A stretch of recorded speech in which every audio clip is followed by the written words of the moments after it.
Di kedalaman jiwa manusia terdapat sesuatu yang menunggu untuk ditemukan. Sebuah pintu tak terlihat, tersembunyi di balik kabut lupa dan hiruk-pikuk kehidupan modern. Pintu ini bukanlah akses fisik yang bisa ditemukan di dunia luar, melainkan simbol perjalanan batin yang hanya bisa dilalui dengan kesadaran yang mendalam.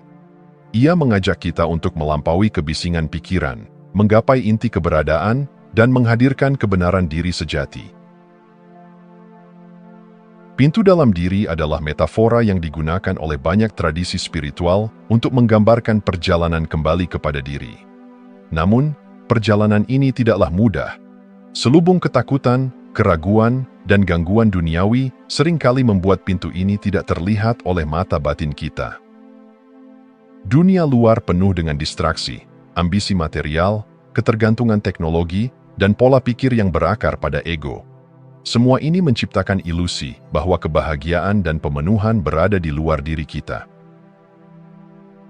Namun, pintu itu tidak pernah hilang.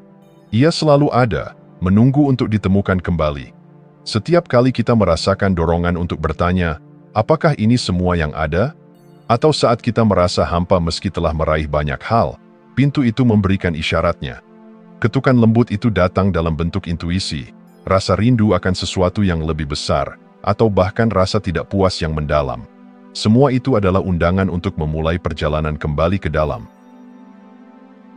Kelenjar pineal, kecil dan seringkali diabaikan dalam tubuh kita, memiliki peran yang luar biasa dalam membangun jembatan antara dunia material dan spiritual. Dalam sains modern, ia dikenal sebagai pengatur ritme sirkadian, jam biologis yang membantu kita memahami kapan harus bangun dan tidur. Namun, tradisi kuno melihat lebih dari itu. Dalam banyak budaya, kelenjar ini disebut sebagai mata ketiga, pusat kebijaksanaan, atau bahkan gerbang menuju dimensi yang lebih tinggi. Di Mesir kuno, simbol mata Horus seringkali diasosiasikan dengan kelenjar pineal, menggambarkannya sebagai sumber wawasan spiritual dan perlindungan ilahi. Dalam tradisi yoga di India, Ajna Cakra yang terletak di tengah alis dianggap sebagai pusat intuisi dan pengetahuan batin. Keduanya mengajarkan bahwa di dalam tubuh manusia terdapat mekanisme bawaan untuk menjembatani dunia fisik dengan alam transenden. Lebih menarik lagi, penemuan ilmiah modern tentang kelenjar pineal hanya memperkuat keajaibannya. Substansi seperti dimetiltriptamin, DMT, yang diduga diproduksi oleh kelenjar ini, sering disebut sebagai molekul spiritual, mampu menciptakan pengalaman mendalam tentang keterhubungan dan kehadiran ilahi. Ketika tradisi kuno dan sains modern bertemu, kita menemukan harmoni yang mendalam. Tubuh manusia tidak hanya sebuah mesin biologis, tetapi juga cerminan mikrokosmos dari jagat raya yang lebih besar. Menemukan pintu dalam diri adalah perjalanan yang bersifat unik bagi setiap individu. Bagi sebagian orang, langkah pertama ini muncul dalam meditasi yang hening, di mana pikiran perlahan-lahan melepaskan cengkeramannya. Bagi yang lain, ini mungkin datang melalui mimpi, intuisi, atau pengalaman hidup yang mengguncang dan mengubah perspektif mereka. Namun, semua perjalanan ini memiliki satu kesamaan, keberanian untuk melihat ke dalam. Kita diajak untuk menghadapi bayangan diri, ketakutan terdalam, dan keyakinan yang selama ini membatasi kita. Hanya dengan keberanian inilah, kita dapat membuka pintu itu dan melangkah ke dalam ruang keheningan yang luas, tempat di mana semua jawaban, kedamaian, dan kebijaksanaan berada. Ini bukan sekadar pengantar, melainkan sebuah undangan. Undangan untuk berhenti sejenak, menutup mata, dan bertanya kepada diri sendiri, apakah saya telah mendengarkan pintu dalam diri saya? Setiap hari adalah peluang baru untuk melangkah lebih dekat menuju pintu itu. Dalam perjalanan ini, kita tidak hanya menemukan pintu tersebut, tetapi juga menemukan diri kita sendiri, dengan cara yang lebih utuh, damai dan sadar. Dan disitulah keajaiban sejati dimulai.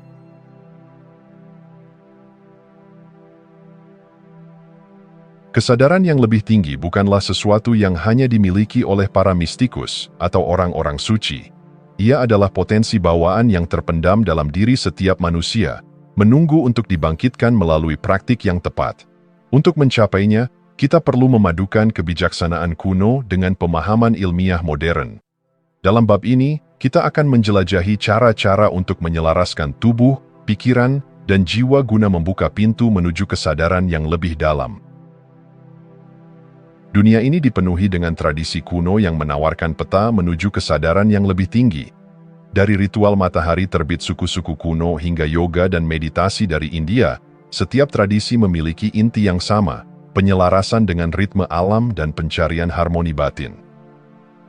Dalam budaya Maya, misalnya, para pemimpin spiritual akan bermeditasi di bawah cahaya fajar untuk menyelaraskan energi mereka dengan siklus kosmik. Demikian pula, dalam yoga, pranayama, teknik pernapasan sadar, dianggap mampu membuka jalan menuju pencerahan. Mengapa cahaya memainkan peran penting? Dalam banyak tradisi, cahaya melambangkan kebijaksanaan, kebenaran, dan kebangkitan. Di Freemasonry, misalnya, cahaya adalah simbol pencarian pengetahuan yang lebih dalam. Dalam tradisi yoga, cahaya diasosiasikan dengan energi kundalini yang berdiam di pangkal tulang belakang dan dapat diaktifkan untuk mencapai kesadaran yang lebih tinggi. Praktik-praktik ini tidak hanya menyentuh aspek spiritual tetapi juga membantu menciptakan keseimbangan dalam tubuh fisik kita. Bayangkan berdiri di bawah sinar matahari pagi yang hangat, menarik napas dalam-dalam, dan merasakan energi baru mengalir ke dalam tubuh Anda. Saat itu, Anda tidak hanya menyerap cahaya fisik, tetapi juga cahaya spiritual, sebuah simbol kebangkitan batin. Sains modern semakin dekat dengan apa yang telah diajarkan oleh tradisi kuno selama ribuan tahun. Salah satu penemuan yang menarik adalah peran dimetiltriptamin, DMT, zat kimia yang ditemukan dalam kelenjar pineal, yang sering dikaitkan dengan pengalaman spiritual mendalam. Penelitian menunjukkan bahwa zat ini mungkin berperan dalam mimpi, pengalaman puncak, dan bahkan perjalanan mendekati kematian. DMT seolah-olah menjadi jembatan antara dunia material dan pengalaman transenden. Lebih jauh lagi, meditasi mendalam dan pernapasan ritmis terbukti dapat merangsang pelepasan alami DMT di dalam tubuh. Ketika kita berlatih meditasi atau teknik pernapasan, tubuh kita memasuki keadaan relaksasi mendalam yang memungkinkan otak berfungsi dengan cara yang lebih harmonis. Dalam keadaan ini, kita lebih mampu mengakses dimensi kesadaran yang lebih tinggi.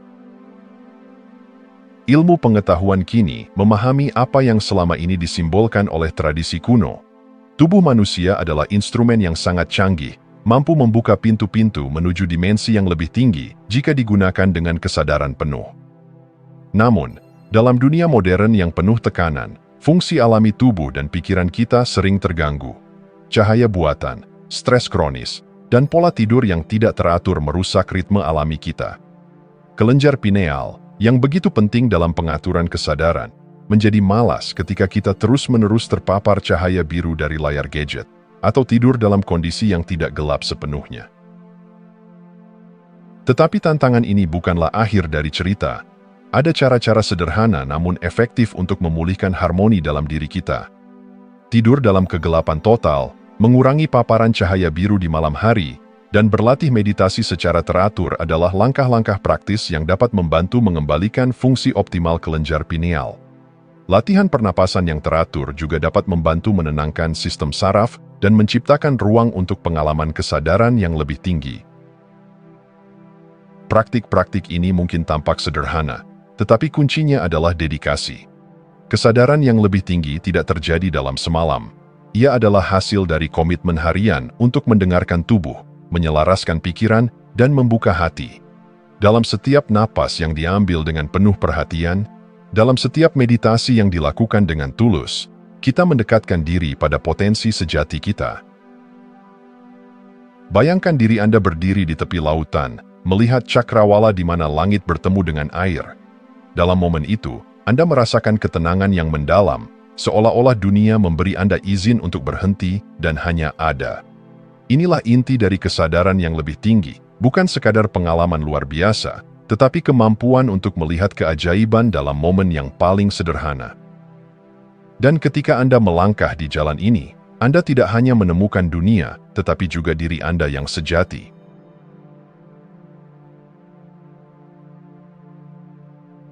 Membuka mata ketiga adalah perjalanan yang unik bagi setiap individu. Ia bukan tujuan instan yang bisa dicapai dengan satu langkah, melainkan perjalanan bertahap yang menuntut kesabaran, penghayatan, dan keberanian untuk menghadapi diri sendiri.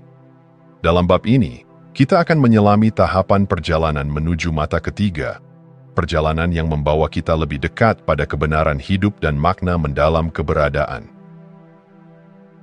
Bayangkan seorang penjelajah yang menembus hutan lebat, mencari mata air tersembunyi. Perjalanan ini tidak mudah. Terkadang ia kehilangan arah, terkadang ia menemukan jejak samar, dan terkadang ia hanya memiliki keheningan untuk menemaninya. Begitulah proses membuka mata ketiga. Ini adalah perjalanan bertahap, di mana setiap langkah membawa kita sedikit lebih dekat ke kesadaran yang lebih tinggi. Awal perjalanan ini seringkali muncul dalam bentuk kecil namun signifikan. Mimpi simbolis yang terasa lebih nyata, intuisi yang tiba-tiba muncul tanpa alasan logis, atau momen-momen penghayatan mendalam terhadap dunia di sekitar kita. Mimpi-mimpi itu mungkin membawa pesan tersembunyi, sebuah panggilan untuk memperhatikan apa yang telah lama kita abaikan. Intuisi yang meningkat adalah tanda bahwa mata ketiga mulai memberikan cahaya kecil, mengarahkan kita pada jalan yang sejati. Salah satu praktik sederhana untuk memulai perjalanan ini adalah fokus lembut pada titik di antara alis selama meditasi. Latihan ini, meski terlihat sepele, membantu mengaktifkan pusat energi yang sering diasosiasikan dengan mata ketiga. Dengan ketekunan, kita akan mulai merasakan perubahan halus dalam cara kita memandang dunia. Seolah-olah tabir yang selama ini menyembunyikan kebenaran perlahan mulai tersingkap. Dalam budaya populer, membuka mata ketiga seringkali diasosiasikan dengan kekuatan supranatural, melihat masa depan, membaca pikiran, atau mencapai keajaiban fisik. Namun, esensi sejati dari perjalanan ini jauh lebih dalam dan bermakna. Membuka mata ketiga bukanlah tentang memperoleh kekuatan yang mengagumkan, melainkan tentang memahami realitas dengan kejelasan yang baru. Realitas yang kita alami sehari-hari seringkali dibentuk oleh persepsi yang terbatas, keyakinan, ketakutan, dan prasangka yang menghalangi kita melihat kebenaran. Mata ketiga adalah kunci untuk melampaui keterbatasan ini.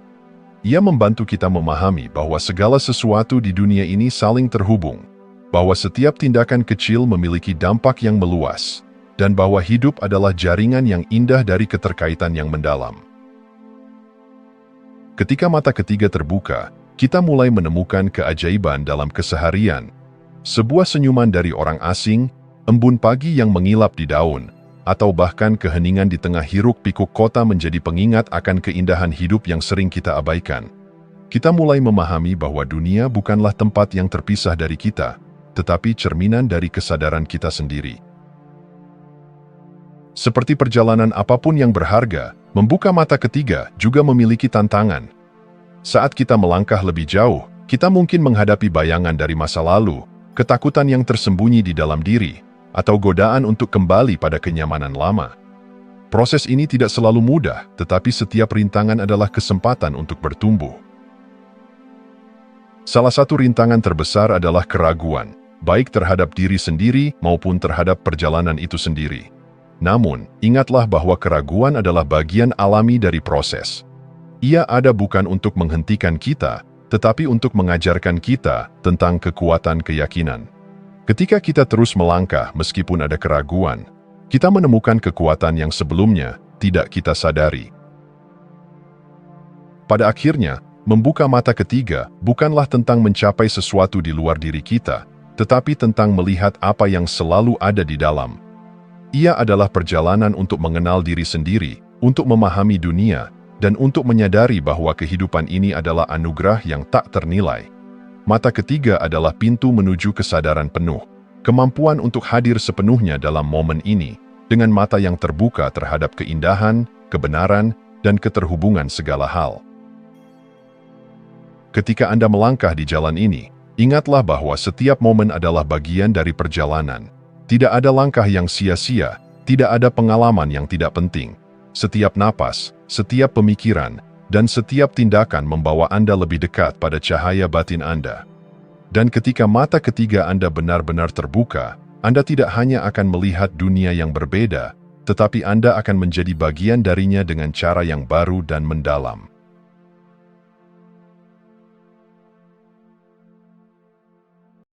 Angka 33 adalah angka yang dipenuhi oleh makna mendalam dan simbolisme universal. Dalam berbagai tradisi spiritual, angka ini muncul sebagai lambang kebijaksanaan, transformasi, dan keselarasan kosmis. Lebih dari sekadar angka, 33 adalah pintu masuk menuju pemahaman yang lebih dalam tentang hubungan antara dunia material dan spiritual.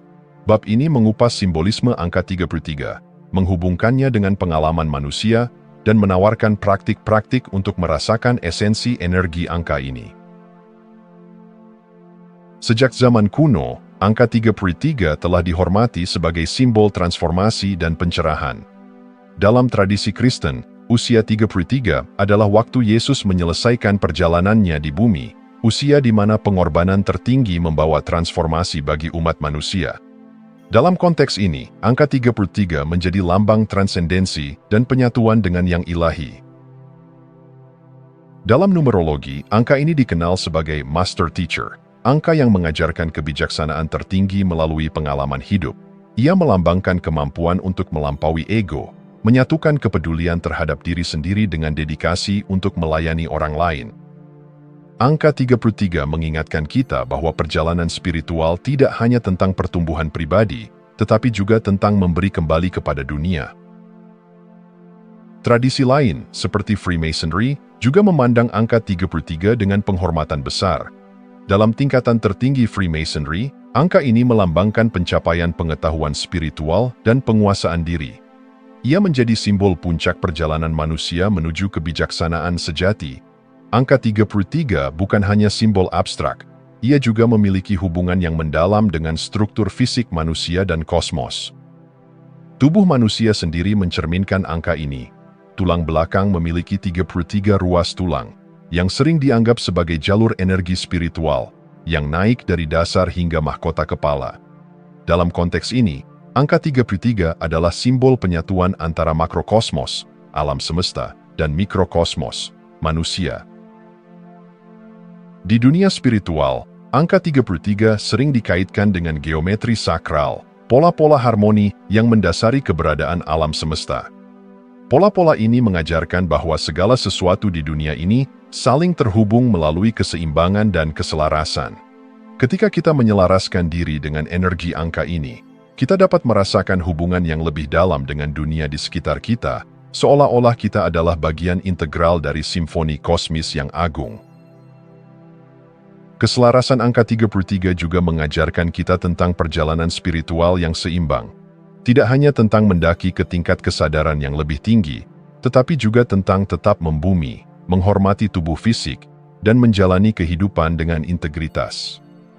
Angka 33 tidak hanya hadir sebagai simbol, ia juga dapat menjadi alat untuk menyelaraskan energi batin kita. Praktik meditasi berbasis angka 33 adalah cara sederhana namun kuat untuk menyelaraskan diri dengan esensi angka ini. 1. Meditasi 33. Siklus pernapasan. Duduklah dengan nyaman di tempat yang tenang. Mulailah dengan mengatur napas Anda, bernapas perlahan dan dalam. Fokuskan perhatian pada titik di antara alis Anda, pusat mata ketiga. Lakukan 33 siklus pernapasan, hitung setiap tarikan dan hembusan napas dengan penuh kesadaran. Praktik ini tidak hanya menenangkan pikiran tetapi juga membantu menyelaraskan energi spiritual Anda. 2. Kontemplasi angka 33 dalam meditasi. Selama meditasi, bayangkan angka 33 di dalam pikiran Anda. Rasakan energi angka ini sebagai cahaya hangat yang memenuhi tubuh Anda, membawa ketenangan dan kejernihan. Biarkan angka 33 menjadi jangkar yang menghubungkan Anda dengan kesadaran yang lebih tinggi dan keseimbangan batin. 3. Ritual harian dengan angka 3 Pigadi. Temukan momen dalam kehidupan sehari-hari untuk berhubungan dengan angka 3P3. Misalnya, lakukan refleksi selama 33 detik setiap pagi untuk menetapkan niat Anda, atau renungkan 33 hal yang Anda syukuri di akhir hari.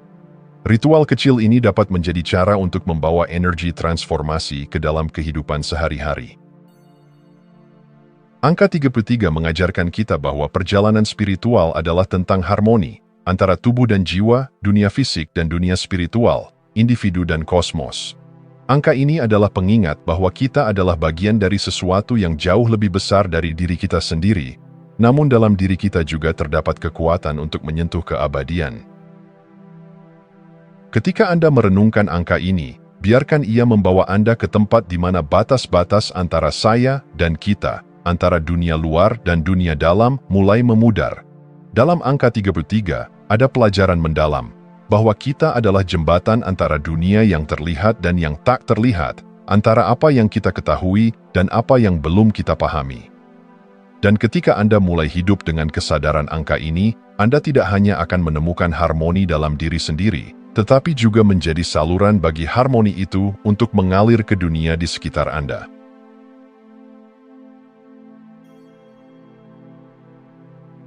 Freemasonry adalah salah satu organisasi tertua yang membawa warisan simbolisme, esoterisme, dan transformasi spiritual. Namun, seperti semua institusi, ia tidak luput dari tantangan zaman modern. Dalam bab ini, kita akan menyelami paradoks yang dihadapi Freemasonry, upaya kebangkitan esoterisme, dan harapan untuk masa depan yang memadukan tradisi dengan relevansi kontemporer. Freemasonry lahir dari dorongan manusia untuk memahami misteri kehidupan dan memadukan dunia material dengan dunia spiritual. Namun, di zaman modern, inti esoteris ini seringkali terkikis. Banyak logik ini lebih fokus pada struktur administratif, formalitas, dan status sosial daripada pada transformasi batin. Ritual-ritual Freemasonry dipenuhi oleh simbolisme mendalam, alat tukang batu, cahaya, dan geometri sakral. Namun, di banyak tempat, simbol-simbol ini tidak lagi direnungkan sebagai sarana introspeksi, melainkan hanya menjadi ornamen seremonial. Maknanya yang sebenarnya, sebagai peta perjalanan spiritual, seringkali hilang dalam rutinitas. Bagi banyak anggota, keanggotaan menjadi rutinitas sosial daripada perjalanan spiritual. Dalam dunia yang semakin pragmatis, fokus pada esoterisme terasa asing. Tetapi, inilah paradoks yang merongrong jiwa Freemasonry. Organisasi yang diciptakan untuk kebangkitan batin kini berjuang untuk mempertahankan relevansi spiritualnya. Meskipun tantangan-tantangan ini nyata, ada harapan yang tumbuh dari akar tradisi. Beberapa loji mulai memprioritaskan kembali misi spiritual mereka, kembali ke metode bimbingan kuno, dan menciptakan ruang untuk evolusi batin. Loji-loji kecil kini menghidupkan kembali praktik seperti meditasi mendalam, refleksi simbolik, dan diskusi filosofis. Sel studi yang intim ini menciptakan komunitas tempat anggota dapat belajar, berbagi, dan bertumbuh bersama.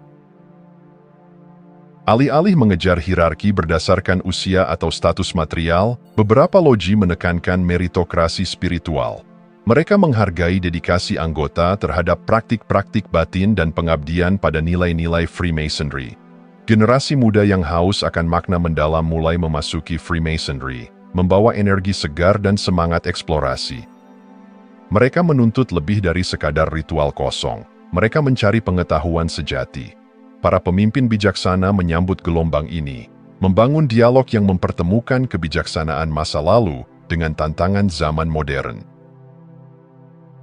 Freemasonry memiliki potensi untuk menjadi cahaya yang membimbing di dunia yang gelap oleh materialisme dan dislokasi spiritual. Namun, untuk mencapai ini, organisasi ini harus berani menghadapi tantangan zaman tanpa kehilangan akarnya. Freemasonry harus kembali ke asalnya sebagai sekolah kebijaksanaan batin. Ritual harus dihidupkan kembali dengan pemahaman mendalam tentang simbolismenya. Anggota perlu diberi ruang untuk menggali makna pribadi dari simbol-simbol seperti cahaya, kompas, dan batu penjuru.